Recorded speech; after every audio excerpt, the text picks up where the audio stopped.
You're not Bob Izumi. Wow. That was like a backhanded compliment. You've been requested, but you're not a celebrity.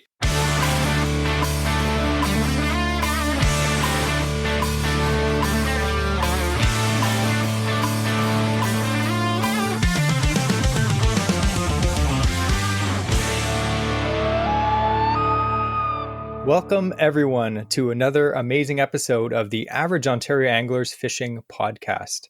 Today, we have a pretty cool episode. Last episode, we talked all about shore casting for salmon, and I noticed a lot of you guys listen to it, but a lot of you guys, you like catching the bass, and salmon don't really interest you. Can't blame you. Sometimes they're a bit smelly. Today, our episode is all about fall bass fishing, which is, as me and Andrew learned over the years, a little more tricky than summer bass fishing for us rookies. And we have with us a special guest. We have Kris Totosko. How's it going, man? Not bad, not bad. How are you guys?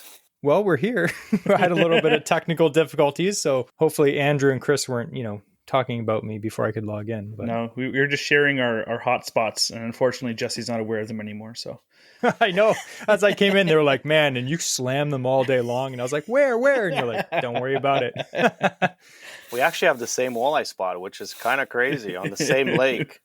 By accident, I found it this year, and Andrew knew about it for the last few years. I know exactly where you're talking about. Andrew only has one walleye spot. Oh, really? And is that it, Andrew? I think so. No, no, Jesse's thinking of another lake that we often go to. So Jesse's aware of that spot existing because we fish there together, but I don't think he recognizes it as a walleye spot. At least not we targeted there together. So, well, we should all go together to the same spot one day. I'm down for sure. It would be pretty crazy because, like, I go out. I don't know.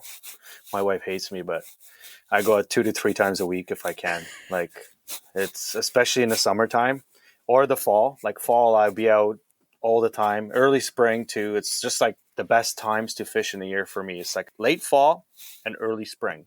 So anyway, in case anyone is wondering, they may be thinking, who the heck is Kris Totosko? I know a lot of these people, we have them on as expert guests, and a lot of these people are like, never heard of the guy. Well, you probably should have. Kris Totosko is a super accomplished angler, especially when it comes to the kayak fishing in Ontario. Now, if you've ever heard of the OKBT, which stands for the Ontario Kayak Bass Trail, Kris is a high-ranking, like if you see the tournament standings, usually he's in the top 5. He's pretty insane. Didn't you win Angler of the Year last year? 2 years ago, yeah. Last year, one of my buddies took it, and then I was, I think, 3rd for Angler of the Year points. This year, I'm leading for Angler of the Year. We have one more event left, and I'm not going to lie to you, the prize is amazing. So it's that, like I said, it's another LVS 34 plus unit with a 10-inch screen. So it's a $4,000 prize that Radio World provides for the anglers, for the OKBT. So it's something to actually really fight for. Like, it's a $4,000 prize. Even if you already got one, you won one, you can put the new one on your kayak and take the old one and try to sell it, whatever, right? Like, I don't know, you can do that, right? And he's being kind of modest because it's like, that's an accomplishment, the Angler of the Year. Because I know from personal experience, I'm pretty much never even angler of the boat. So like that is an accomplishment to be in competition for that stuff and winning and consistently placing, high up. So we are excited to have some more information from Kris. Absolutely. Yeah, no, I fish kayaks. I just started literally within the last 4 or 5 years. I've always been a boat fisherman, but like I used to fish out of a bass boat back in the day. And back in the day, I used to fish off the shore. Like that was my number one. I grew up on Oshawa Creek, Newcastle, Wilmont Creek, Bowmanville. Like that's all the areas that I used to fish, like to the point where I met Cooper when he was a baby, like, a kid, like 8 to 10 years old, like walking and fishing for carp down the street off of the bridge by his house. Like, and I was fishing for pike, not even knowing that it's Cooper. It's just some little blonde kid that walks around, like pretty much with a diaper on him, and he's already fishing. So that's awesome. We like talking to anglers of all different areas around Ontario, but as well as the different people like guides, tournament anglers, local hammers, guys that fish out of bass boats, guys that fish out of kayaks, guys that fish out of off the shore as well. So it's great because we know Kris has fished out of all of those things. So it'll be good. We have a few questions about kayak fishing as we go through the episode, because I know that is something like small craft angling in general is something that a lot of people are interested in because it's a very affordable way to get into bass fishing or even competitive bass fishing. But before we get into that, we are going to start off the episode with our first segment, which is our interesting fishing fact. And to handle that, as always, we have the man with the new hat and the beard, Andrew. I just want to say, I have not chosen a creepy one this time. It's not weird. This is actually an interesting fishing fact that may help you understand how to target fish more effectively. I'm disappointed. Oh, just wait till I'm done. Think of how you'll feel then. It might be still creepy. So we had talked a little while ago, and we've referenced it many times on the show, is about the lateral line. And I want to do research into how does it actually work. Are you aware, have you ever done research, Jesse, into how a lateral line works? All I know is it's just like a series of sensitive nerve endings. That's about it. Yeah. How about you, Kris? Have you ever given any thought to it? No, none. What do you mean by lateral line? Just kidding. You're talking to me on the... So have I ever given any thought? No, not really. Well, we're about to today. All right, let's hear some news. Most bony fish have them. They'll have a lateral line. I kind of focus this around bass because oftentimes that's when you hear about lateral line, or often speaking about, bass keying in on baits and bait fish and whatnot. So it is visible. You can see a faint horizontal line that runs from behind the gill cover right to the base of the tail. It's a full length of the body of the fish. The main canal lies under the scales right on there. You'll see kind of a seam, it looks like, in those scales. What it is, it actually has pores, small openings in the scales on that line. They connect the water outside to the lateral line canal that's inside that fish. This is kind of very scientific to start with, just so we can kind of get an understanding of what it is. The canal runs just under the skin and are filled with endolymph. It's a fluid that transmits water pressure changes. Neuromasts are inside the canal clusters, and they are the sensory organs. And each the neuromast, so a single neuromast, has hair cells and a cupula. This is a little cap that sits on top of a hair kind of thing. And then there's nerve connections that attach to those neuromasts. So to picture this in your mind, if you will start from the bottom, you have your nerves going to a hair that has a small little cup on the top of it. That sits in a little cavity that has fluid in it with a small barrier. So anytime there's a pressure change on the outside, it's then affecting those little sensitive hairs that's then sending that signal to the brain of the fish down the nerves. So that's how it works. So anytime there's a water disturbance, something like a minnow flicking its tail or a spinnerbait pulsing, vibrations in the water, it creates tiny pressure waves underwater, and then it hits those pores, goes into the canal, that changes the fluid pressure in those little, on the neuromasts, and then it bends little hairs, and it sends that signal to the brain. By doing so, it can interpret, hey, like this one felt this much pressure, this one felt this much pressure down here in the body, this one a bit further felt this much. And it can actually help it not only feel like the same thing, but it can kind of triangulate, it can know the size, what kind of vibration it was caused by, where it is. Like it's super, like it's sending so much more information than I originally thought. Before I just thought, yeah, you feel like vibration underwater. Okay.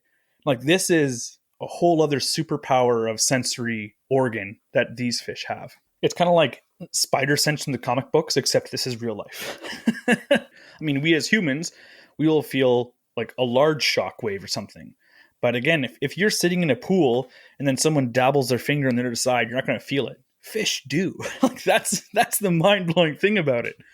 So what they use it for is they're avoiding predators. Think of like a small bass. They have to avoid like a pike coming by or a heron walking along the bank. Schooling fish will use it so they don't bump into each other. That's why they can be so like instantaneous with their reaction times, because it's the direct feeling of the vibration to their brain to actually then trigger all the muscles. So it kind of cuts out a middleman of having to wait for a larger vibration or them to get too close.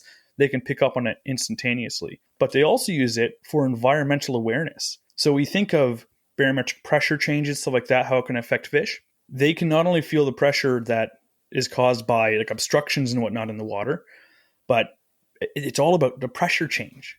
So they believe that perhaps this lateral line is another reason why it can kind of turn down bass's desire to feed, because it's might be getting overwhelmed or something by the pressure that's surrounding them. It's kind of picking up on too much interference, as it were, perhaps. That's one theory about that. Interesting. Like I've never even thought of that. Yeah, because it is, that whole outer line is actually based on the pressure in those fluid-filled sacs. Another cool thing is they've actually noticed that bass specifically, they're tuned to low frequency vibrations from 10 to 200 hertz range, which is the similar vibration of common prey like shad, minnows, and crayfish. So they can pick out what vibrations or frequencies are natural, or something forage, or something a predator. They don't just feel like, oh, there's some movement there. They're identifying what the vibration is caused by how the vibration feels. So it is most sensitive to water displacement, water movement, rather than just like sound waves. So again, if you were causing a big splash, they would pick up on that sooner than, let's say, sonar underwater. They're getting they'll notice something more if it's water displacement rather than just a small sound wave going through the water. So in simplest terms, just to reiterate, I had some help in just bringing it down to one sentence, essentially what I just said. So sorry, everyone. You wasted 10 minutes when I could have just said this one sentence, but it says the lateral line in a bass is a fluid-filled pressure sensory array wired into the nervous system, giving them a kind of sixth sense for movement around them. Like we talked before about superpowers, but man, that is something that all bony fish have pretty much. All the fish that we're trying to target, we have to combat not just the fact that some have good vision, some are just, more wary or seemingly smarter than us, but they also have a whole other sense that we have to combat because we have no experience feeling it. That's amazing. At first I thought, wow, this is boring. Towards the middle, I still thought it was boring, but at the end you wrapped it up nice and clean there. That's interesting. That's a perfect example of an interesting fishing fact because it's something that all anglers have to deal with, but I've never even thought about that. Like I've thought about it slightly, but I didn't really know exactly how it works. So that's pretty cool. Thanks, Andrew. For once, it wasn't about pus or weird bacterias. Next week, giant toe-biting beetles. So anyway, it's getting a little bit chilly at night, isn't it, boys? Yeah, I was out fishing yesterday and I actually put on the dreaded pullover towards the sundown there. It was a little bit chilly and that got me thinking, you know what?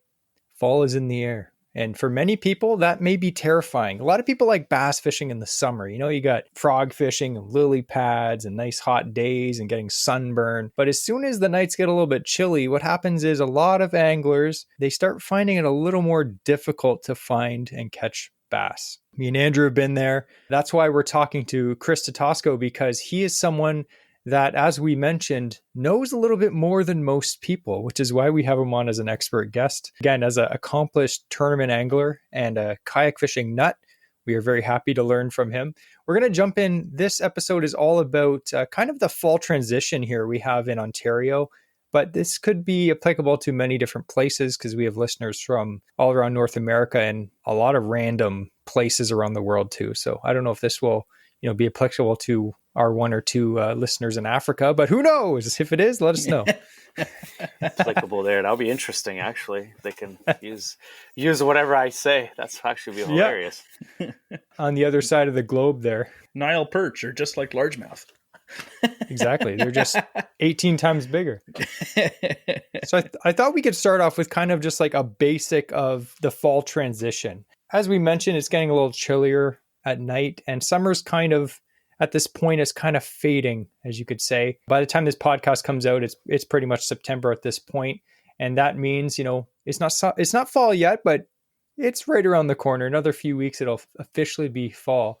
We're gonna ask Kris a question to start off. What changes in bass behavior when we go from those hot dog days of the summer and it starts to get a little bit more cooler in early fall? In my personal opinion, is the temperature.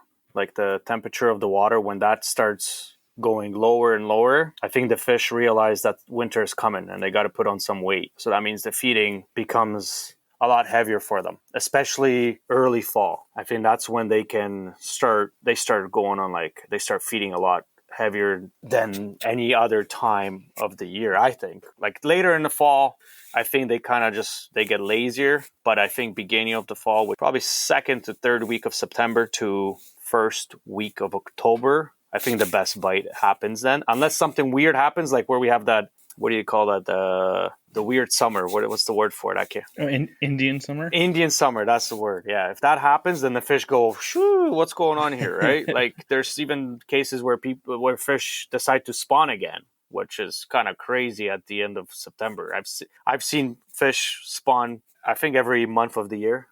Not every month of the year, but like in the summertime, I've seen them like where I was like, what? That fish is still on the bed, and it's a bass. Usually it's a bass. I'm not looking for pike or something. I more recognize the bass. But early in like I said, the second week of September to first week of October, that's when the heaviest feeding happens for most of the bass, I think. And then from the first week of October to middle of November, I think that's another time. But I think it's just at that point they start grouping up the bass, and I don't know about pike, but the bass definitely start grouping up they become like wolf packs, and they start getting a lot crazier to feed at that point. If you find a group, you don't find usually one fish at that point. You find a group of them. From the second week of September to first week of October, usually it's all over the place in my head.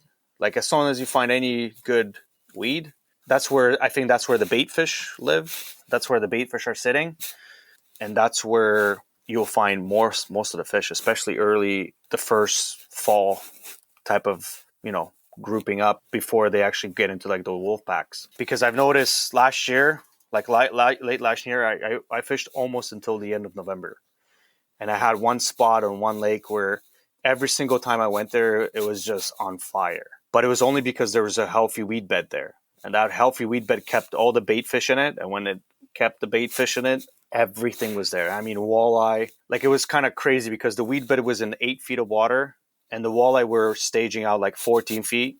And any kind of bait that came out of the weed, they would get destroyed in that 14 feet. And then you'll get pike and bass mixed in all in a weed bed. Like I had buddies with me and they fished the whole lake. There was probably 4 of them. And I said, I got on the phone. I'm like, hey, you guys got to come down here. Don't waste your time anywhere else in the lake. Get your butt over here. And it was loaded because of the bait, the weed structure, which was still green weed, which was still healthier weed. And that's what I think kept a lot of the bait fish in it. So I don't know if that answers your questions. I really spun out there, but yeah. No, that does, because I think it has to do with a lot of species. Like when we talked last year about bass, walleye, also muskie. It's in the summer, like say muskie and bass, for instance, they're kind of just wherever. Some people are like, oh, the muskie go shallow, oh, they go deep. Same with bass. It's like there's some in all areas. And as you get into fall, I think most anglers may have a harder time catching the fish is because they're not spread out. They're more grouped up together. And it's just finding those fish that are grouped up that may be difficult for some people. So maybe we could talk a little bit about basic locations in the fall. You kind of dabbled into it. But as the weather starts to get a little bit chilly, not super fall yet, but like the end of summer, the beginning of fall, where are some spots, like say you're going out on a lake, like in the Kawarthas, for instance, where's going to be the first few spots that you kind of look for fish before it gets too cold? 2 to 4 feet of water, because I can still see. So like with my eyes, I can still see what's going on. If I see bait fish in the shallows, like, a bunch of like minnow type baits or sunfish or something small, that's my thinking, at least. I don't know if that's true for everybody else, but 2 to 4 feet, if I can see sunfish or any other bait fish in that transition, 2 to 4 feet, that means something wants to eat them, in my eyes. Fish don't have jobs. Fish's number one job is to eat. They do it throughout the day. That's their pattern. They either do it in the morning, they do it at night.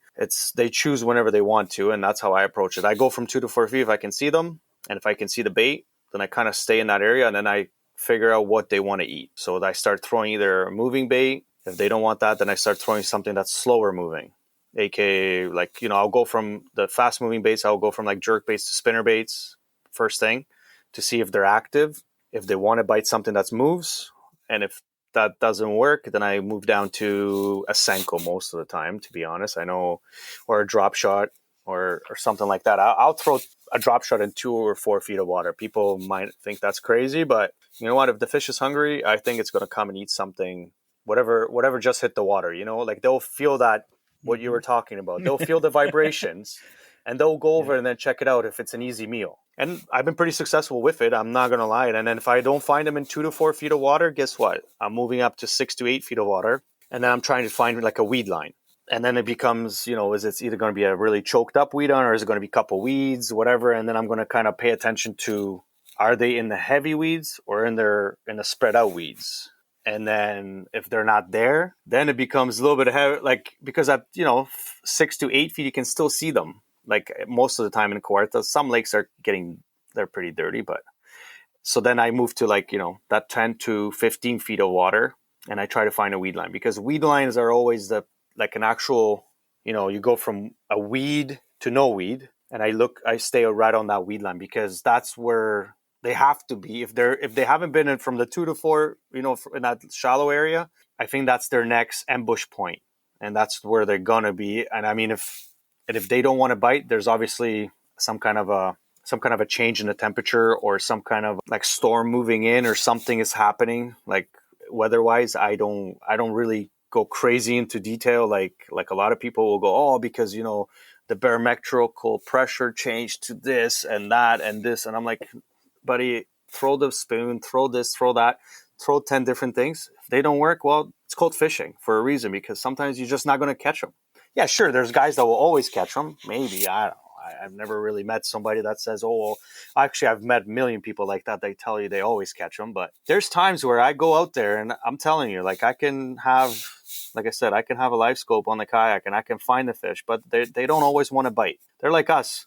At some point, we might have a headache and we just might not want to eat at that point. Is there a spot, like you were mentioning, again, like weed beds as in green weeds as holding fish? Because again, bottom of the food chain, you have all your minnows there, right?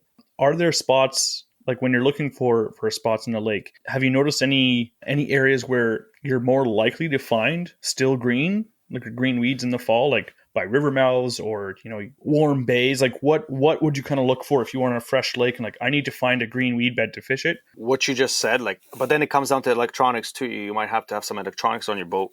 We look at the temperature. Like if, you go to, the east side of the lake and the temperature is, 64 degrees. And then you go to the, west side of the lake and the temperature is 62. I know it doesn't sound like a lot, but I think the bait fish dictate that and they'll go to 64. They'll go to the warmer water. I don't know why, but I think that's where there's still life happening. And that's where the bait fish are going to be feeding on something and something is going to be feeding on the bait fish. And then, of course, most of the times when I fish, like I look for points, any type of a point on the lake. That's always stuck in my head. I always heard Bassmaster. I watched a million episodes and they always tell you like any point on any lake, that's where the fish kind of hang around. That might not be first thing in the morning, but you just always check the points because that's where the bigger fish will come to feed on smaller fish. Another thing too, just to add to finding the weed line, because that's something that, me and Andrew do a little bit of muskie fishing in the fall. And the same thing, we're looking for green weeds, but we're looking for weed lines. And I remember we talked to Bobby Belmonte last year and he was saying, if you get your Navionics, like if you don't have fancy electronics, you can get the Navionics app on your phone. It is a paid subscription, but it's not super bad for the year. You can actually highlight certain depths.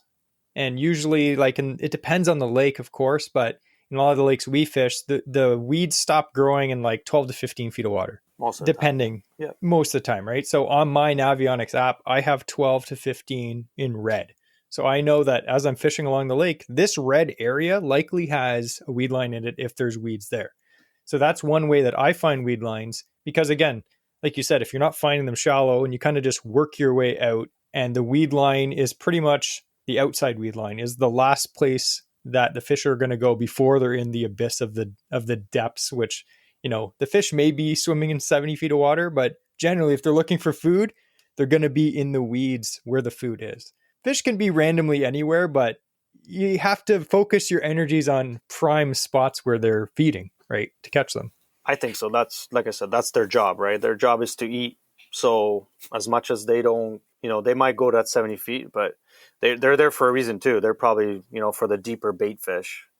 Those are deeper lakes. Like Kawarthas are more, when you're talking about how you're marking out the weeds, like different in the red spot, like you say, like, okay, this side should have a red in red color. there should be a weed line. Okay, you go to the shallower spot that kind of just raises up from 15, 20 feet to 8, 10 feet. The first thing I do there, like I'll drop something in the weeds to see, I'll rip out a weed with something to see what kind of condition the weed is in, because sometimes the weeds are crap and then you can see that they're dying. Last year in November, I was still seeing like green milfoil and I was like, oh my God, like I'm like looking over and it's 8 feet. I'm like, that's nice to see. Like, I'm going to stick around here until see what happens within, I have to give it 20, 30 minutes of casting whatever until I see something bite. And it doesn't usually take that long to figure it out, especially if they're active. It's funny how green weeds in the fall are such a magnet to fish. Yeah. It's just, I guess, like, nutrition or whatever you want to call it for them, right? Everything's there that they need. Like they can still hide in it to ambush, but as well, there's all kinds of food in there too. Like I remember Andrew was saying that crayfish too, like oftentimes we don't think, but they eat a lot of aquatic vegetation. So there's lots of crayfish in the weeds as well. There's little baitfish, sunfish, all the stuff that they're feeding. And again, like you mentioned before, they know winter's coming. Like they may not be smart enough to be like, oh, winter's coming. But naturally their brain's like, you have to start eating because it's going to get harder to find food. So they're going to obviously concentrate in areas with lots of food. Yeah. The temperature, I think the temperature is the biggest key. That's what tells them, like for bass, like the temperature dictates how they spawn. In my eyes, if a temperature dictates for a fish to go make babies, it obviously dictates other things, aka how I'm going to feed. That's how I've started looking at it, because they don't go and spawn because it feels great. I'll do it when it's 73 degrees or 78 degrees. They kind of do it because everybody else is doing it in 58, like 55 to 64 type of area, and like they kind of, that's part of their reproduction, whatever you want to call it. But I'm not that scientific about it. I'm just saying, like, that's why I'm not even using. I don't even know how to use big words on this, but. Yeah, I just know the temperature dictates everything in the animal kingdom in the water. That's my personal opinion. I think a lot of people will agree with me on that, but I've seen it firsthand. Absolutely. So squeezing in a kayak fishing question in this, because a lot of our listeners have small crafts. Are there any specific types of fisheries like lakes, river systems, that kind of thing, that in your opinion are better to fish from a small craft or a small tin boat or a small kayak, something like that? Yeah, Coartas, I think they're the safest, like especially around here, like GTA area, like Coartas will be the safest. Like I hate fishing in the wind. It's not fun. I'll fish in the rain. I'll fish it like when it's boiling out, but I hate the wind. People are like, oh, but it triggers the fish. I'm like, I don't care. Like I hate when the wind is hitting my face and it's just throwing me all over the place. Like it's not fun. You want to be there when it's a little bit calmer. I think most of the action happens when it's calmer. I fish a lot of topwater baits and stuff like that. So I like to be able to see what I'm doing. And in the wind, it doesn't really happen. So, but I would suggest for Coartas for people to just concentrate in the smaller craft, to stay in Coartas in the smaller lakes. Like don't go to sturgeon or like, sturgeon is I was there a week ago or 2 weeks ago, last weekend, not this past weekend, but the weekend before that, we had a kayak tournament there. And honestly, I got off. So the tournament started at 6:00 in the morning. I didn't get there until 6 because it was raining. I got really lazy that day. I hated myself because I had a tournament on Skugog the day before. And at 1:00, I got off the water, which I've never done. It was 4-footers and I was going across the water and I'm like, what am I doing here? It's not safe. It's an $85 tournament, like a kayak tournament. And I'm like, it's just not worth it's not worth my life. So I made the call to just call it, like, as much as I can go and hide in the bay or do whatever. I was just mentally beat up. I just said, you know what, this isn't fun to be out there. So choose smaller lakes if you can, especially in a smaller crafts, like in the kayaks. Like I'm really good at kayak fishing, I believe. Like I have a very stable kayak, which I can stand in waves if I have to. But 4-footers, it's not cool when you're kind of disappearing behind the wave and you're going, okay, is this really worth $85? It's not for a tournament. So it's not worth your life. Fishing is not worth your life. So try to stay in smaller lakes if you can, especially with smaller crafts. Yeah. And there's tons of small lakes. Like we think of the Kawarthas because those are the areas that we generally fish, and lakes that we'll name on the podcast. But there's tons of small back lakes or lakes that are just a little bit farther than that and in almost every direction, that it's almost better to fish them in a small craft. Like we talked about this with with Jay Siemens a few months ago, and he was saying that up where he lives, there are lakes that you pretty much don't want to fish in a boat. Like, you may be able to get a boat in there, but you don't want to fish in the boat. And me and Andrew have similar lakes that we could probably squeeze a boat in there. But at the same time, there's something about being in a small craft in some of these small lakes. You can get through some of the skinniest areas, like some of the neck downs that we get through. And we're like, oh, if we're in Andrew's boat, we wouldn't be able to get through. But with like the Sports Pal, we can just literally just jump over the beaver dam almost and get into the next lake and then slam fish. So there's definitely some lakes and river systems that it's definitely an advantage, I'd say, to have a smaller craft for sure. 100%. But again, like you said, you got to be careful. Me and Andrew we've been in some sketchy situations in small boats. And again, like you said, it's not worth the $80, or in our life, me and Andrew, it's not worth the $0 we'll win catching fish for no one. But fishing like those smaller lakes, because again, if a smaller boat, you can navigate them easier, like Jesse said, or you can access them easier. But at the same time, for the plus side, they're usually more sheltered because you don't have, a kilometer stretch of water for the wind to pick up, or it's a river and it's winding around. So, you'll have like every turn, you're going to have a nice spot for shelter somewhere. The wind usually follows us around as the day goes in its direction, but you can usually put a bit of effort and get away from it on these smaller bodies of water too. So that is another benefit, is they're smaller, you can access them, but you're also a little bit safer because it is more sheltered in general. Yeah, you don't want to dump in the lake, especially in the late fall when it's cold, because in the summertime it's still serious, but it can be, you can get out and you'll be fine. You might lose some gear, but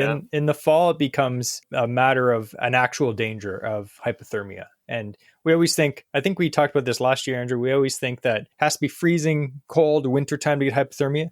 It doesn't. It literally doesn't. You can get hypothermia in October or November easily. We're going to talk about something exciting now. So we kind of covered with Kris here areas in which fall fishing starts to get good, what to look for. We talked about, finding green weeds, finding bait fish, all that stuff.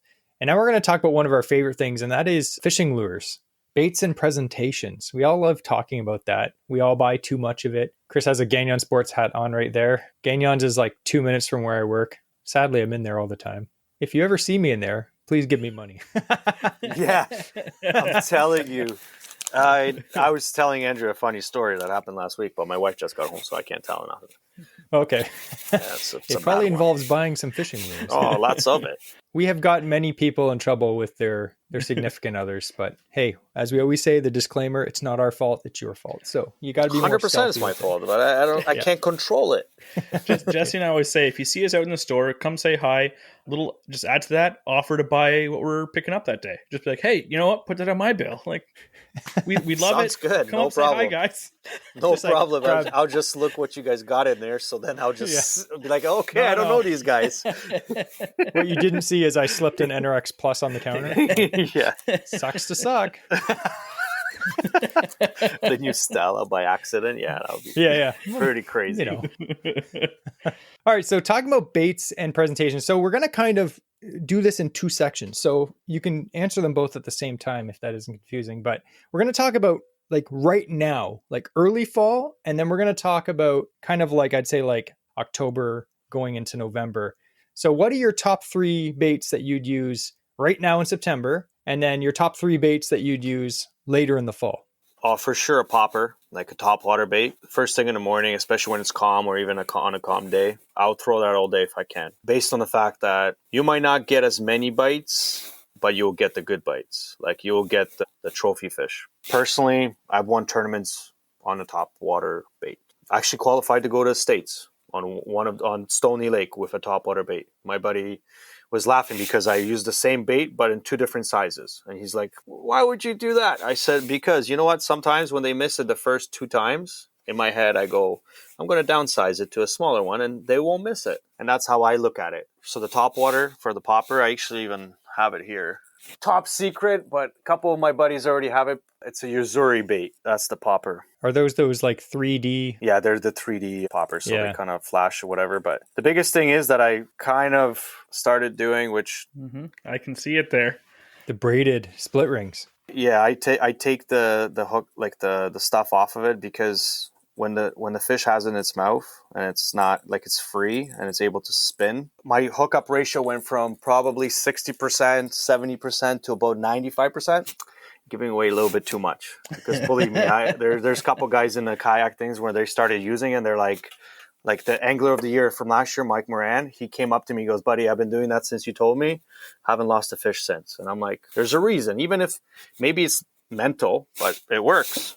So that's the number one bait for me for the fall. Just to add to that, if you're listening to this and you can't see what he showed us, if you're not watching the video version, what he had on, instead of a split ring connecting his hook to his bait, he had a braided, basically like a homemade braided line loop where you tie the hook onto the bait, which gives it a lot more freedom of movement. I noticed that a lot of guys that fish big glide baits for bass in the States do that too, because sometimes when a bass grabs a bait and it turns a certain way, it gets this leverage and the split ring stops the bait from turning and it'll pop the hook right out. Yeah, and that's how you lose the bait, like how you lose the big fish. And it's, I'm telling you this, maybe it's in my head, but it's statistically in my head, I stopped losing fish and I was like, holy crap, like this is good. Like I can't, like when I lose a fish, I go, what? Like that's confusing to me, because it used to be maybe like a regular occurrence, but now it's like, oh wow, well, that was strange.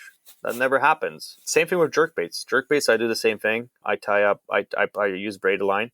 It's a pain in the butt. It takes forever to do. I try to do like 2 jerkbaits at a time instead of like a whole tackle box. If I lose one, then I switch back, like whatever. But it's, Just don't use that trick when you're going for pike. Or muskie. Just a single strand of braid. I keep telling one of my buddies that he goes to sturgeon, and anywhere else he also goes. I'm like, you're a muskie fisherman, not a bass fisherman. His name is Rob. And I went to sturgeon, and sure enough, on that popper, I got a muskie. And I guarantee you this thing was between 40 and 45 inches. When this thing flew out of the water, I'm like, you got to be kidding me. And I couldn't, and the worst part is I didn't snap it at the beginning. Like this thing is running, doing its thing, pulling my kayak around, and I'm like, son of a gun, man. Like, are you going to let go? Like, I just want my lure back, because $15. I just want my lure back, man. Sure enough, 3-4 minutes later, all I feel is, and I'm like, okay, gone. Yeah. But yes, that was the first time ever I hooked a muskie on top water on that bait. It's usually pike that take it, but so that's number one. Number two, I use a faster moving bait, which would be like a spinnerbait, white spinnerbait, striking. I'm a one color person, and that's white, literally just white. And He's holding up a tackle box full of spinnerbaits, and they're all white. They're all white. Spinnerbaits, buzzbaits, and they're all the same. They're all the same. They're half-ounce striking spinnerbait. 2 willow things. And honestly, as long as you burn it, and you can work it different ways. You can let it sink about a foot underneath the water and do its thing. Or you can do what Andrew said today, which is you run it right on top of the water when you let the leaves, like the willow leaves, just hit the top of the water and they make that vibration. And I think it triggers the fish to go crazy. And I've seen that where I work it as a top water bait almost. Like I bring it up to the top, depending on how you burn it. And I know it sounds a bit crazy, but I also run a 50-pound line on it because anything can bite it. I've caught pike on it. I've caught bass on it. I've caught every other type of fish on it. Muskie. Actually, that's what I use for muskie for opener. And I caught 3 muskies and I lost another 4. And they were giants on this one lake up north. I have no idea what the name of it is. My buddy just took me to it. Actually, John Dean, the guy that runs OKBT, he took me to his muskie lake. And I was like, okay. And it was a great opener. I couldn't even believe it. I was like, holy crap. Like it's loaded with muskie in this place. I'm not allowed to tell the name, but yeah. So that's okay. You'll just give us his phone number after and we'll talk to him. Okay, sounds good. Yeah. You'll have to give it away. I told him, I said, buddy, you can't take this lake to your deathbed, eh? Like you have to either pass it on or do something. And the third bait, honestly, I'm a very simple guy and I would just throw a Senko everywhere. What color? Green pumpkin, anything green pumpkin. And the worst part is, guys, like my buddies will be successful with like the black and blue flake or whatever. I throw it, I can't catch crap. And they throw it and they catch giants. And I'm like scratching myself on the head, like how? Jesse does well on bubblegum pink. And I'm just like, when it's cloudy, that's about it. But yeah, when I started bass fishing out of a boat, no word of a lie, Jesse, I threw the pink everywhere. And I mean everywhere, under the docks, onto the rocks, onto the weeds.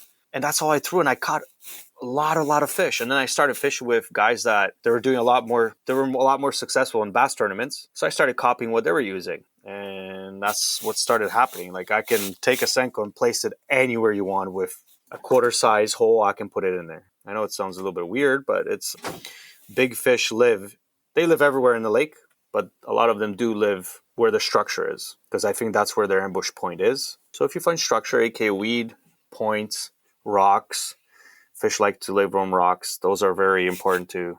Unless that rock has already been fished 100 times, you won't find a fish there. But if it's a random rock that you just found by accident, and there's very likely a fish that owns that rock. Fish relate to the most random things. Like you'll be going along and then all of a sudden there's just like a random rock in a bunch of weeds and there's a fish there. When you're looking for fish, a lot of the water you fish looks exactly the same. It'll just be like a lot of weeds, an expanse of this. If you ever find anything different, like a point, like you said, or a rock, or like a log that's inside of the weeds as well.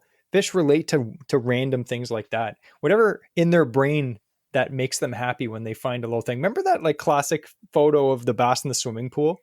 Yes. It was in the old fishing books, and they had a rock and all the bass went near the rock, and then they had like a painted black line on the side of the pool, and all the bass went to the side with the line painted on the side. It just shows you how much that it's in their brain just to relate to things, even if it makes absolutely no sense. So if you ever see a black line painted in your local lake, make sure you check a pink Senko at it. I'm telling you, that's how I look for structure, what you just said. Like if it's, the whole shoreline, you see it's all sand, and you see white, like just right across or whatever, the lighter color. And then you see that dark stripe, like maybe a weed patch, or I don't know what it is, but it's something different.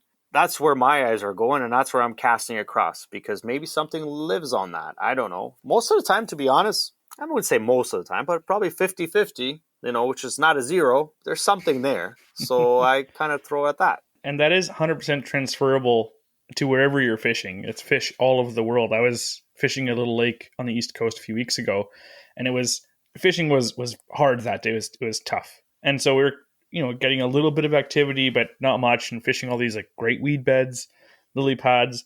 And then I look across the bay, and like I see just a stump sticking out in the middle of the weed bed. So I'm like, all right, talk to my brother-in-law. I'm like, Jacob, I'm going there. Just like paddle over, cast out instantly, like fish on. I look over, I see another one over there. Paddle that one. I'm passing the rest of the weeds now. I'm just going to these like random stumps I see, and I'm catching fish on every one of them. Like that's the thing. Like anytime I see something different, you got to cast at it. That's where they live. So as we get into fall, now that the water is getting a little bit colder, right? Oftentimes you hear to slow down your presentation. So when we're getting to this time of the year, maybe in the next month or so in October, do your 3 top lures change? And how are you going to adapt the way that you fish your presentation as the water gets a little more icy? Yeah, they do change. Like at some point, like that spinner bait is going to become a jerk bait. Not that it's not now, but let's say a jerk bait will be a top 5. But I will go to a jerk bait, and instead of, when you pop the jerk bait, you go pop, pop, pop, pop, pop, pop, pop, pop, pop. Now, in the fall, you go pop, pop, and you leave it for 5 seconds. And then you go pop, pop. Most of the time, by the time you pop it, they're already loaded on. Because that 5 to 10 seconds, I'm a very patient person lately, which is, I think that's where the success came from because of the kayak. I slowed everything down I went from driving a boat at 100 kilometers an hour to driving a kayak at 5 kilometers an hour. It's quite substantial of a slowdown. So you got to plan differently. And when I go through water now, I go slower. So I see more. I see how the fish are reacting to my lures too. So, and I have live scope on my kayak, which is a bonus to have to see how the fish started reacting the last few years to your baits. And it's not, everybody thinks, okay, it's a video game, whatever it is. It's not a video game. You just get to see more what's happening in the water. You can present it differently. Like I used to run through the shoreline, like across the shoreline, 200-300 feet away from the shoreline, just cast as far as I can and pop, pop, pop, quick, and I was done with the shoreline. Now I go slower, and I get to do, instead of going quick, I go quick for 100 feet. Then another 100 feet, I go slow down. And then I'll go to 45 seconds of waiting. Like I'll pop 3-4 times and I'll stop. And my partners in my boat, they used to like look at me. They're like, "You all right?" Like everything okay? Like, you're something wrong with your equipment? Like, something wrong with your reel? Like, no, man. It doesn't always have to be fast. And honestly, since I slow down, there's a couple videos. I don't know if you guys seen them on my Instagram there. There's one that's blew up, but it was like 250,000 views by accident. I don't know. It was a topwater video that I showed that I'm fishing 35 feet of water and I'm throwing topwater, and I just leave it there. I pop it 3-4 times, and then you see the fish. Like, it takes them like 30 seconds to get up there, and they will sit underneath your bait. Like, they'll sit and watch your bait. Found this one spot back in the day, a long time ago. And now I got to use the live scope on it, and I got to see what's happening. Back in the day, I didn't have a live scope. So I just casted the bait out, and 45 seconds later, I had a fish on. 45 seconds to a minute. Now I get to see what they actually do. I cast it out, and they swim up, and then they sit there. And I got to, like in the video, I literally explain. I'm like, look, I'm going to throw it out there 100 feet out that way. That's where they are. I'm going to pop it 3 times, and the fish are going to come. And sure enough, I cast it out, pop, pop, pop. The fish go, and then they sit there. I'm like, look, it's about to hit it. And then 5 seconons later, it goes, poof, and takes the topwater bait. And that fish was a paid actor for that. Oh, video, 100%. Though, right? Yeah. 100%. Him and his whole family that I was poking the crap out of them that day. Like, I literally probably caught 30 fish. My buddy, one time when I took him to that spot, and I said, I'm like, buddy, all you got to do is patience. Just one thing I will ask you, don't work your bait like you usually would. Just cast it out and just leave it. The fish, like you said, they have the lateral line. They feel the vibration, and I think fish are, like I said, their job is to eat. So they'll come and look. It could be an easy meal. And if it's an easy meal, well, guess what? If you have a coupon for McDonald's, you're going to use the coupon. So 2 for 1, my favorite. yeah, that's it. So what I'm getting from this is, don't be afraid to slow down. Very slow, yeah. Just because the fish are, I think you mentioned this at the beginning of the episode, you're saying that, early fall, the fish, they're aggressive, they're feeding up like crazy. But as the season gets colder, they still want to eat, but they may not be as fast to get to the bait. And I find the same is true with muskie fishing, right? So like September, everyone loves that. Early October, fish are chasing, they're easy to catch, or not easy to catch, but they're easy to get, running Easier, at your bait. But as you get into like November, early December even, we've gone out fishing, the fish are still wanting to eat, but since the water's so cold, their metabolism is like, it's dropped down so much that they're lazy. They want some food, but it has to pretty much be near them, or else they're you like, have to put it right on their plate. Yeah, in front I'm of not their going to face. swim 8 feet. Yeah, no chance. No Yeah. chance. It's true.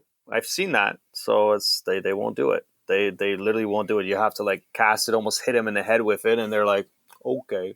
And that the okay is part, like you literally hit them in the head, and then you see the fish go, okay, not yet. Okay, I'm ready now. And it's like, what? Like, why did it take you so long, man? It's like, it's a burger. Grab it. So I think that's something that I personally have to really tell myself is, I'm a power fisherman. I love just fishing fast. Same Andrew's here. kind of the opposite of that. I go out, when I went out muskie fishing yesterday, and I was burning bucktails all day and ripping rubber. And I'm like, I hate fishing slow. Like, and sometimes, a lot of the time, probably it's more effective sometimes to be slow. Like, I know, like I was at Muskie Odyssey this year, and I was listening to John Anderson give a seminar, and he's like, super big muskie bigwig, right? And he was saying like, it's drilled into our heads, muskie like speed. You got to burn bucktails. You got to do this. He's like, but that's not true all the time. Sometimes they want it slow.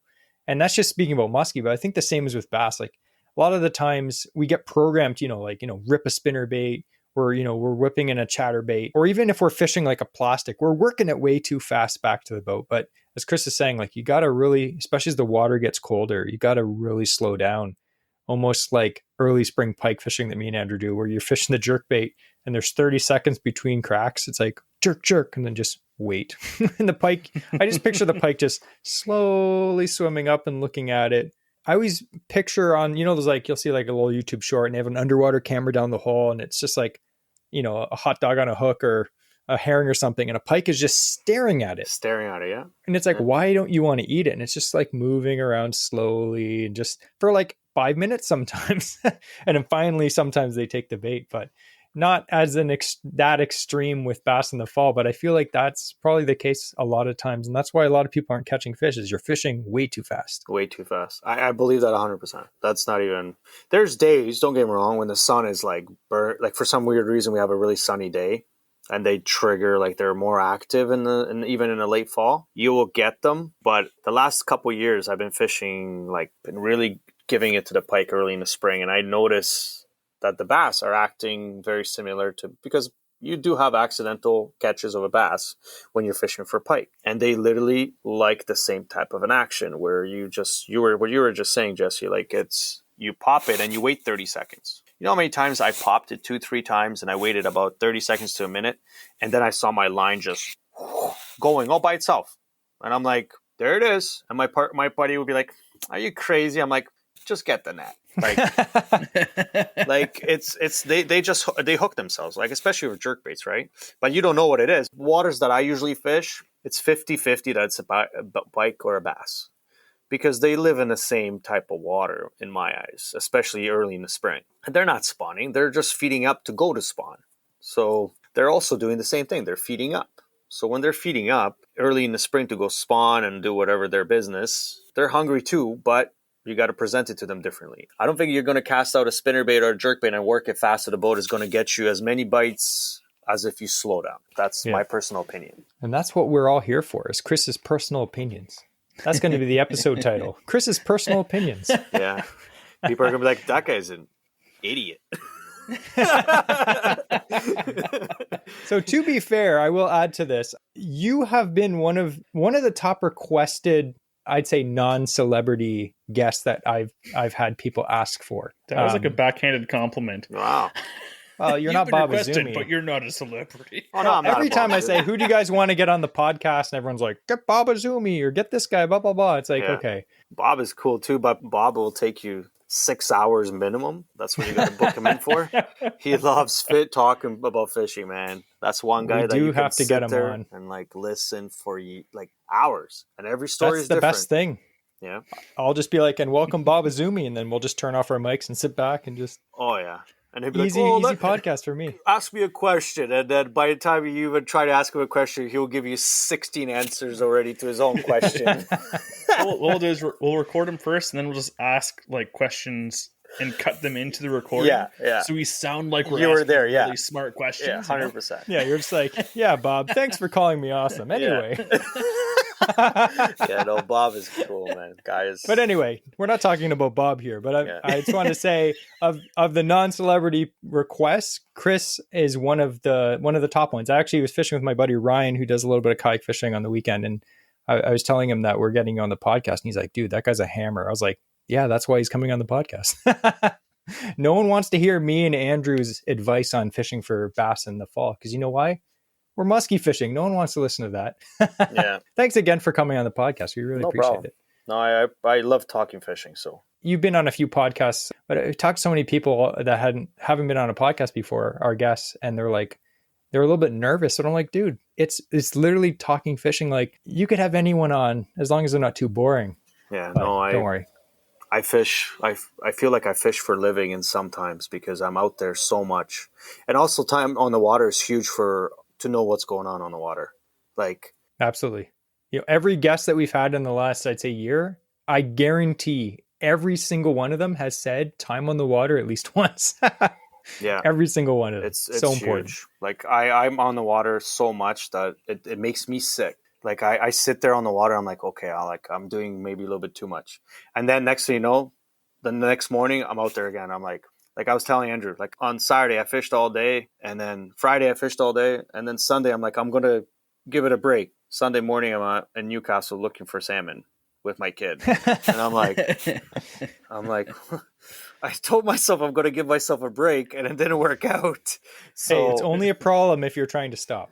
Yeah. No stopping. All right, here. we're gonna get this rolling to the next section. We do appreciate again Kris coming on, because he's actually like blocked out a little time between his work shifts here, so we really appreciate it. We're not going to go too crazy far. So I thought we kind of covered baits, how to fish them, which is, I think, the most important part of what we talked about today. We're going to talk about dealing with weather and conditions. Again, we're talking about a time of the year when things start to get colder than it than it is, especially when you're fishing out of a small boat. Things can get a bit sketchy, as Kris was mentioning, with, big water, even some of smaller lakes. Winds can come out of nowhere, especially if they're coming the right direction down the lake. Some of the lakes are just like long chutes, and some of the waves, it's like a tsunami out there. You don't want to do that. But speaking of the good things about conditions and winds, kind of how it affects fishing, here's some situations that you could face as an angler in the fall. We're going to ask Kris how he would deal with this. The first one is a cold front. Say you're going out, you're going to fish the weekend. You don't really have, the ability to pick which day. You have to go on Saturday or you have to go on Sunday. And Friday night, a cold front rolls in. Let's say you're either Andrew or Jesse. You can guarantee the day you have planned fishing is a cold front. What do you do? It rains. Yeah, it's horrible. It's a horrible feeling. Everybody knows it. You know, when you're in the back of your head, you're like, I'm going out there and it's going to be tough. Like, it's not going to be easy. And then there's days where you go, holy crap, I'm surprised. This was the best day of fishing I've ever had. And you're like, how did this even make sense? But there's the tough times. The cold fronts you got to slow right down. That's it. That's all I could tell you. Slow, like, don't move.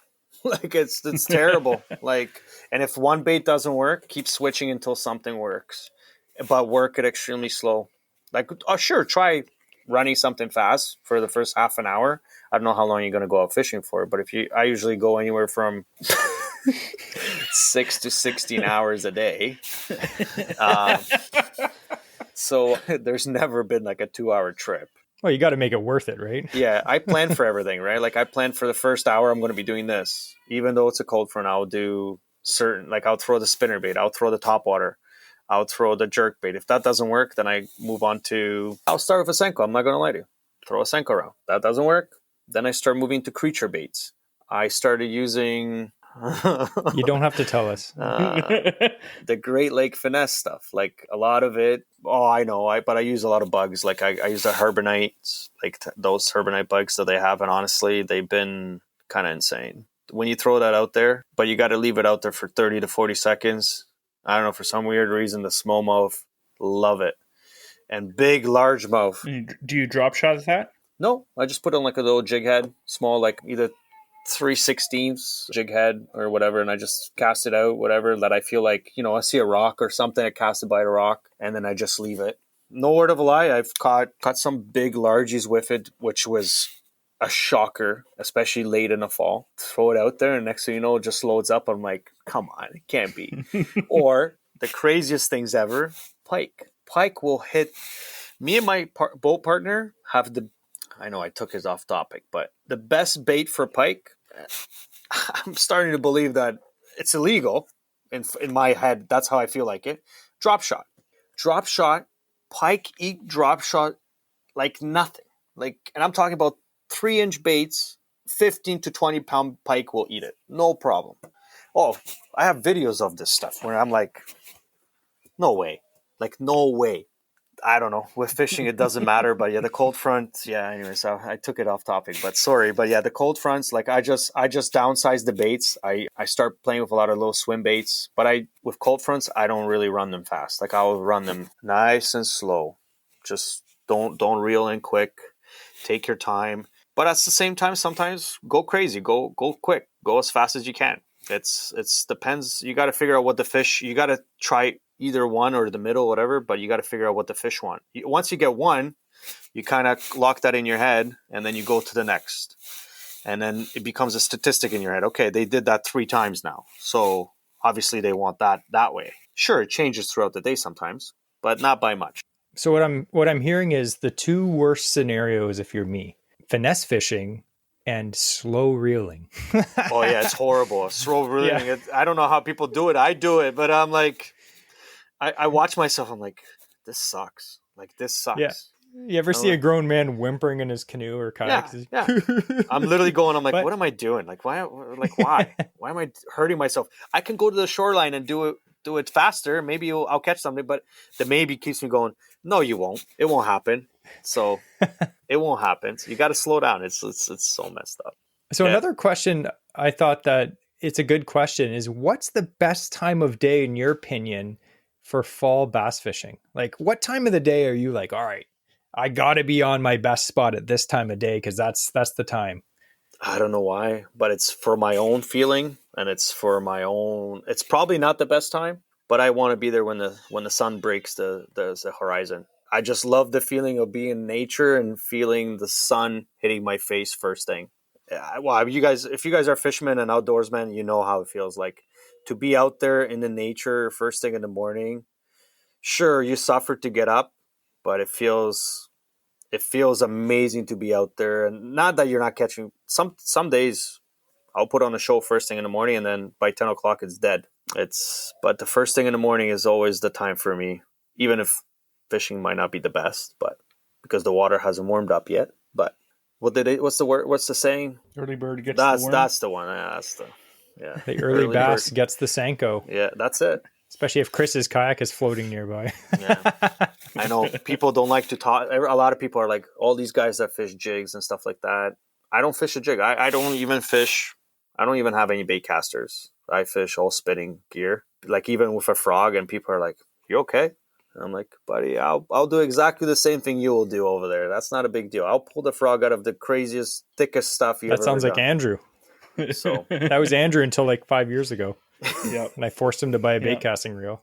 Now I love bait casting. Now I love BFS because I can do bait casting what I used to have to do with spinning reels. Yeah, I still use them once in a while, but I got rid of all of them. I'll do exactly the same thing with all my other stuff. So I don't try to hurt myself in the head. I see when my boat partner goes through some days, and I'm like, his name is Tony, and I'm like, you suck. Like, I'm like, you tied up all these reels, and 3 of them are like, he's pulling the line out, and I'm like, sucks to be you, bud.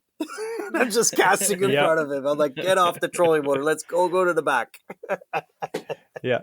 Well, that's a classic example though of using what works for you, right? Like, I think a lot of people think there's rules in fishing. Like, there is some rules, like legal rules, right? But when it comes to your preference of fishing gear and stuff like that, there's no rules. Like, everyone's like, oh, you have to use this for that, or you have to use this for that. You don't. Use what makes you happy and what you're comfortable using. And as you can see, like, you could probably have some guys being like, oh man, I can't believe that guy doesn't use bait casters. Yeah. Well, apparently he was one of the top kayak anglers in Canada 2 years ago. So I think he knows what he's talking about. He's just smiling there. Yeah, my buddies, they always comment on that part. But then I outfish them, and then they're like, okay, I'll shut up. And I'm like, yeah, you should. He bought another spinning rod the next day.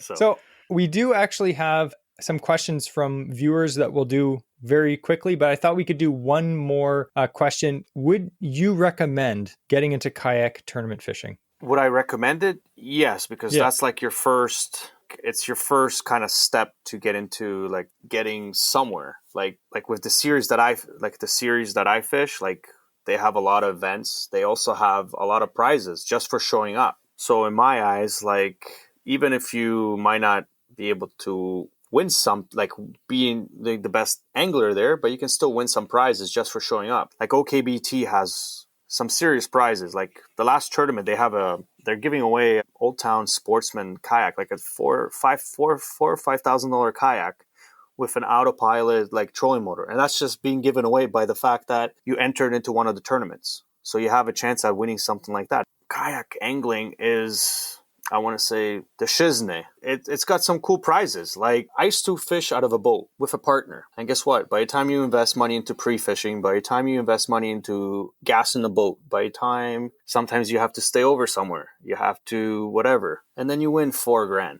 Then you have to split that money. Now I'm talking about the seriousness of the situation if you get into that high of a level. In the kayak, you invest $100. And then, okay, the gas in the car, very likely if you got the kayak, depending on what kind of kayak you got. Like, I started with a $3,000 kayak, then I moved up to a $4,400 kayak. I bought everything used. I didn't buy it right straight from the store. Didn't you buy Kyle's kayak? Yeah, I did. Yeah, that was the $4,400 kayak. Yeah, that was the lucky. Kyle Crothers in the CanCast podcast sells his kayak to Kris. Yeah, and then I start winning. I thought he would have gave you a better deal than that. That's a shame. Just kidding. I don't know if you guys seen it, but he just got back. Yeah, I saw he picked one up the other day. Yeah, and then the first question was, he goes, "Hey, you still got the cart for the kayak? Because this one doesn't have it, so I need it back." I was like, "Oh yeah, I still have it actually." So I'd have been like, "No, I lost it." Yeah, I should have said that. He apparently has like 6 of them. But anyways, for people to get into kayak fishing, I think it's the first kind of step to getting into competitive any type of fishing. You don't have to go into all of them, but if you have your favorite lake, try it, see how it works. It is a little bit difficult in the sense of when you're trying to, in a bass boat, you take the fish, you put it in the live well, all you got to do is just pick them out and kind of do your upgrades and do whatever. In the kayak event, you got to measure it on the board, and that's a lot more difficult, I think, than anybody thinks it is, because the amount of times I got stabbed just putting a fish on the board, it's insane. Like my thumbs, by the end of the day, they're bleeding everywhere. And it's not because, it's just the fish are just that active. But yeah, no, kayak fishing is definitely the first step, I think, if you want to get into any competitive fishing. And then if you start liking it and then something happens, like you win an event, like first event that I ever entered in a kayak event, that's what got me hooked. We went to Lake of Bays, and it was the top water spot that I always have. And the tournament started at 6:30 in the morning. I got out there at 5:30, and my spot I thought it was 45 minutes away. So I was going to get there before the tournament starts. Well, an hour and 50 minutes later, I get there, and I'm like, I had to paddle out there. I'm like, holy crap. I'm like, this is insane. So anyways, I started fishing. I started catching fish one after another. And from 7, I think 10 to 7 or whatever it was, 10 to 7 to about 7:30, I won the tournament. Didn't even upgrade for the rest of the day. And by 1 o'clock, I was heading back to the boat launch. And I said, whatever happens, happens, because I didn't have any more power to do it, because it was my first time ever fishing a kayak tournament. I had no plan. I just knew that I was going to fish that one spot. Whatever happens, happens. I end up winning it. And the prize was pretty nice. Like the money was good, like $2,800 for, $80 entry. So again, it was my favorite lake, one of my favorite lakes. And that's how it got me hooked up. Honestly, if I would have done not too good in that tournament, I probably would have started looking at it saying, it's not worth it. It's whatever, right? But then one tournament led to another, and I started making money during it. And next thing you know, I'm here. Like, I'm talking about fishing because I like to do it, but there's success to it if you spend enough time and you have enough experience. And I feel like too, like I used to have a kayak, and now I have the flatback canoe that I fish mostly out of. But I've talked to, and I fished with a lot of kayak anglers over the last few years, and every single one of them that I talk to, they're like, you should get a kayak. And I'm like, why? And they're like, dude, you can enter the tournaments. Even if you don't win, it's fun. It's exciting. You meet a lot of great people. The entries are not bad. The prizes are amazing. And a lot of the people that fish these tournaments, like they probably will admit to themselves, like, I'm never going to win, right? That would be me if I entered. I'm not going to win, but you may have personal goals. What about if you have the day of your life? You never know, right? Right, and that's the craziest part. You go into this, the honey hole that you and Andrew found, and then next thing you know, the fish decided to bite that day, and you're like, oh my God. And I did it out of a kayak. It's like, holy crap. For sure. So it's definitely something, if you're thinking about getting into it, I would definitely talk to someone like Kris or other people that are in the tournament scene, because I haven't heard anything bad. Maybe one or two things of just people being frustrated because, they're just darting to use a kayak as opposed to a boat. And they're like, oh, it's tiring and all that stuff. But everyone that I know that does it, and again, like you said, you don't have to fish every tournament. You just fish the ones that you want, or fish the ones that you might want to be close to or something like that. But it's something that a lot of people enjoy. And in the future, when I do get a kayak, because I do plan on getting a kayak again, I might do some tournaments. It's always interesting to see how you'd rank up. And I know if there's 80 people in the tournament, I'd probably be around 78 because one guy got diarrhea in the morning, and some guy broke his rod. Yeah, I'd be 79 because of that. There's no chance. I've seen you guys' videos. You guys actually get some good fish too. So it's not. I'm telling you, it comes down to confidence and luck, but like it's still fishing. Fishing is fun, and if you put a little bit of competition behind it, it makes you start getting beyond average, because the competition part makes you go like make decisions, better decisions, sometimes worse decisions. Beyond average. That's going to be the episode title. Beyond average with Kris Totosko. Yeah, beyond average. All right. To jump into our last part, we have a few questions that I put on Instagram. I said, ask a local hammer a question about fall fishing in Ontario, I guess. Yeah. The way that we do this is you have to answer it in 30 seconds or less, but I'm going to challenge you to answer it in one sentence. Okay. So these are all just random questions from some of our Instagram followers. This is a question from some guy, just some random code. So He said, pick one technique or lure type to eliminate from your arsenal for fall fishing. So I guess going from summer into fall, what is one technique that you just don't use anymore? Well, frog fishing. Done. Yep. I was going to say, yep. Even if we don't want to. Sometimes we try to force that it. lesson yet. Yeah, you got to do it. That's frog fishing. You got to take it off the table. Well, don't get me wrong. If there's some healthy lily pads, you can stick it for a little bit longer. But don't tell me that, Kris. Don't tell me that. Speaking of that, here's a question from Eastern Ontario Bass. He says, how late is too late to throw frogs? end of September. That would probably be the I was latest going to say time. like October is the Like time first that I week of leave them at home. October. But it's only if you find some healthy stuff, and that's it. Like healthy weed I'm talking about. If you find some healthy lily pads for some random reason, throw the frog. But you'll know right away that there's nothing there. So It's true. Here's a question from Ben. He says, why would you bass fish when you can musky fish? And I'm going to answer this one. That's fine, Ben. Let them bass fish. More musky for us. keep musky to yourself, guys. Yeah, we'll take it. It's fine. Angling Art, who is actually our guest last episode, he said, less bass episodes, more steelhead. We do have a steelhead episode coming up, so hang on for that. Here's a question from Jack M. He says, how do you find fish without electronics or with basic, like a Striker 4, something like that? You can answer this in more than one sentence. Yeah, I usually look like I said, like I start shallow and then work my way out. But I'll look what's happening on the shoreline and then move away from the shoreline. As I'm going out, I'll see where the weed lines kind of end. And then that's what I'll kind of pay attention to. Possibly look at a map beforehand and know where there's the deeper drop-offs, where there's the shallow, the shallow area of the lake. Especially like if you know that there's end of the lake is only 4 to 10 feet. That's more likely where the bait fish will be. That's more of a knowledge that you just kind of pick up off the internet before you get there. You know where the shallower areas of the lake will be. And if they're not producing, then you kind of just, mark the points before you get there without the electronics. And you just pay attention to that. Like you kind of know, okay, I just did, the 4 to 10 feet, there was nothing there in that part of the lake. So then you find, the 6 to 15 feet area somewhere on the lake, and you try concentrating on that. If that doesn't work, well, then you're going to have to move to 15 to 30 feet and hope for the best, because that's when it's up to whatever kind of baits you're going to have to throw to get down there. Like not a lot of people carry that type of equipment to, and then patience. Awesome. And to add to that, I'd say if you don't have electronics, like we said, Navionics on your phone, great app, super, super helpful for a lot of different species, but as well, like me and Andrew have found some pretty good spots on lakes using Google Maps. Like we'll zoom in and sometimes you're like, oh, it looks like there's like a shoal that comes up there. It could just be a cloud. Who knows? Or like a shadow. And sometimes we'll go and it'll be like, we saw that from space. 100%. This spot better be good. my last event right now is on Georgian Bay. People think I look at the graph. I don't look at a graph. I barely ever look at my maps.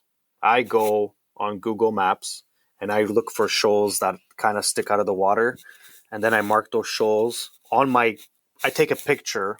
Don't even want to show it right now, but I take pictures of shoals where they are zoomed in on my phone, or like bays that kind of like dictate of what's in them. And I mark it like points and shoals, what's shallower, which bay. And I'll go and, okay, that's where it's happening in my head. And I'm going to go there.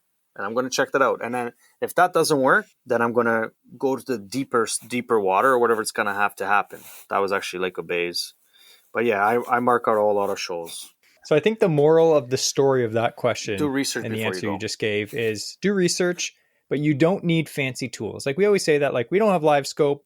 A lot of people that we know that have live scope now, they'll tell you like, man, like these guys smack fish. They were smacking fish before they had live scope. Live scope, it's a very polarizing topic, but you don't need it to catch fish. You can have the most basic technology, like your smartphone, which everyone has, or, Navionics, something like that, or even just a simple 2D fish finder. Like me and Andrew had the Striker 4, the little Garmin fish finder like that for like 5-6 years before we even got something bigger. But you told you the depth of the water and if there's weeds on the bottom. And that's it. And that's all, honestly, that's all you know sometimes. And that's all you need to know. Or you can just look over the side of the boat. Sometimes the water's clear enough and you're like, okay, there's some nice weeds. Oh, wow, that looks cool.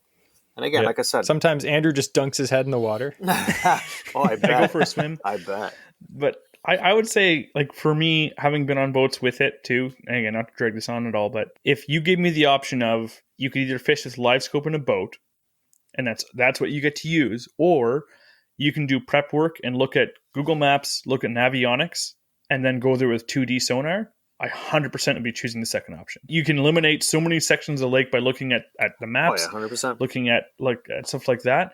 Whereas if you have live scope, but you never looked at a map for that lake before, and you go out there, you're still going to be at a huge disadvantage, wasting a lot of time looking around on empty water when you could easily look and say, hey, that looks like a prime spot because it's access to deep water, off a point, with likely green weeds, good currents. Like, those are the things you can look for and find on a map without using live scope. 100%. Live scope is just a tool, like an extra tool that I use, and I use it. Not all the tournaments. Like we had Skugog 2 weeks ago. Like, how are you going to use live scope? Good luck. You can. Don't get me wrong. There's guys doing it, but most of the time you're fishing 4 to 6 feet of water, and guess what? You can use live scope for 6 feet of water, but it's on Skugog. Where are you finding 4 to 6 feet of water? Yeah, that's true. Just 80% of the lake.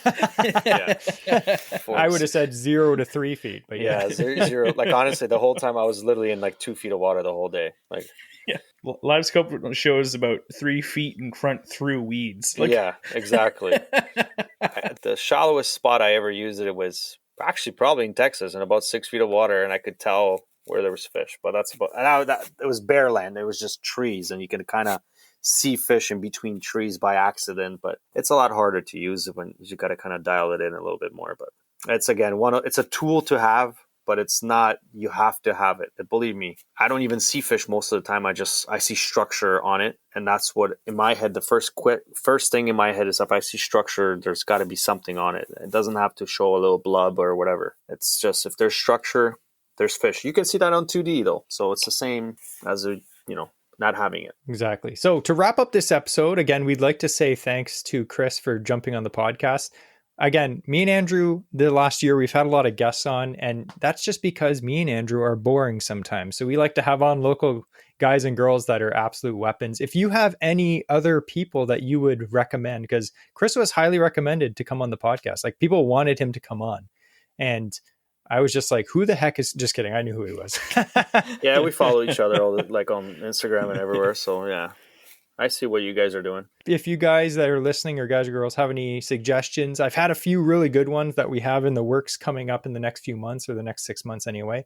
Send us a message. Go on our Patreon. We have a link down below in the show notes. If you go on our Patreon, there's like a chat feature. You can send us a chat and be like, hey, I'd love to see, Joe Schmo on the podcast. That'd be great. We'll see what we can do. Some people are boring, so we can't have everyone on, but Kris was good. So anyway, we'd like to end this episode. I didn't warn Kris again, but we have the quote of the week. And to handle that is Kris Totosko. I know so my quote of the day is, I don't know, for me, there's a lot of things that happen to my life and a lot of things that happen on the water. I feel like happen for a reason. There's been a lot of, like, Chris Johnson just won Angler of the Year. And he talked about how there's been a lot of last key bites at the end of the day, and that has happened to me million of times, not million, but tens of times now at the end of the day. And when I'm out there, I'm all by myself in the kayak, I think of one thing, and it's kind of crazy, but God is great. That's what I always say when I catch a fish, and I always thank God for everything that I do. You got to stick it out and never give up. Yeah. But it's somebody's like watching me. I'm telling you, it's so weird. That's me. I'm in a boat with binoculars watching you to see exactly where you're fishing. You could. Like, I'm not gonna lie. That's great.